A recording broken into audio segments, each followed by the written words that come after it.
అందరికీ good morning, happy Bhogi. So వేశాను అలా అంతా అమ్మ వాళ్ళ ఇళ్ళల్లో బిజీగా ఉంటారు. ఇంకా పోని వాళ్ళు కొన్ని కారణాల వల్ల బిజీ షెడ్యూల్ వల్ల పోలేకుండా ఉండి బాధపడే వాళ్ళు అస్సలు బాధపడొద్దు. ముందు సంవత్సరం ఎలా చేసుకున్నాము అనేది తలుచుకుంటే కొంచెమైనా ఫ్రీ అయిపోతాము. సో ఎందుకంటే ఈ సంవత్సరం కూడా బాధపడుకుంటూ కూర్చుంటే ఈసారి కూడా మనల్ని నమ్ముకొని మన భర్త పిల్లలు వీళ్ళందరూ ఉంటారు కదా. సో నిన్ననే నాకు అవన్నీ గుర్తుకొచ్చాయి. ప్రతిసారి ఒకేలాగా జరగాలంటే జరగదు, కాకపోతే పరిస్థితులని అలా దాటుకుంటూ ముందుకెళ్ళాల్సింది. కంపల్సరిగా ప్రతి ఆడపిల్ల వెళ్ళాలి అనుకుంటుంది.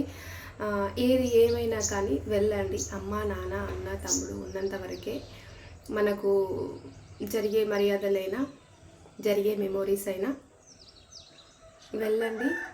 వీలు చేసుకొని వెళ్ళలేకుండా ఉండి బాధపడడం అంటే చాలా నరకంగా అనిపిస్తుంది. ఎంత ఏది ఏమైనా పండగలప్పుడు ఆడపిల్లకి ఇది ఒక్కటే ఏమో కోరుకునేది. హ్యాపీ భోగి, అందరితో ఎంజాయ్ చేయండి. వెళ్ళలేని పరిస్థితిలో ఉన్న దగ్గర కూడా మీ ఫ్యామిలీ మీ భర్త పిల్లలతో హ్యాపీగా ఎంజాయ్ చేయండి. ఓకే, బాయ్ మరి.